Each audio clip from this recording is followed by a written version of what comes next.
পর কিছু মানুষের অবস্থা যা হয়। বৌমা, ও বৌমা, বাড়ি বাড়ি নেই নাকি? ও বৌমা, বৌমা, বলুন এত ডাকাডাকি করছিলেন কেন? বাবা ডাকাডাকি করে তো বাড়ি তো মাথায় তুলে নিচ্ছে। বলছি বিছানাপত্রগুলো কি আর উঠবে না নাকি? এই বিছানাতেই রাত্রিবেলা কাবার করে দিবা নাকি? না কষ্ট করে বিছানা পাততে যাবা কেন? এই বিছানাতেই হয়ে যাবে না রাত্রিবেলা শোয়া। আমি তো ঘুম থেকে উঠতে না উঠতে আপনি বললেন চা করে নিয়ে আসতে, তাহলে চা করবো নাকি আমি বিছানাটা গোছ করবো?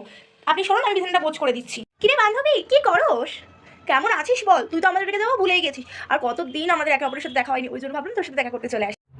অসময়ে তুই এখানে কি ব্যাপার? ঠিক আছে এসছিস যখন তাহলে একটু বস, আমি বরঞ্চ তোর জন্য একটু চা করে নিয়ে আসি। চা এই বলছি, জামাইবাবুকে দেখতে পাচ্ছি না। জামাইবাবু বাড়িতে নেই? জামাইবাবু কোথায় আছে? হ্যাঁ ও তো ঘরেই আছে, কাজ করছে। কেন বলতো? ও বাড়িতেই আছে? তাহলে একবার আমি দেখা করে আসি, অনেকদিন তো দেখা হয়নি। তুই তাহলে একটু চাটা করে নিয়ে আমি তাহলে একটু জামাইবাবুর সঙ্গে দেখা করে আসি।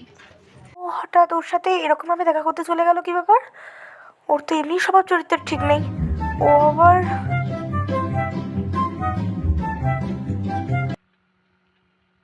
আমি যেটা ভাবছি সেটা আবার সত্যি না তো? তাড়াতাড়ি গিয়ে একবার দেখে আসি।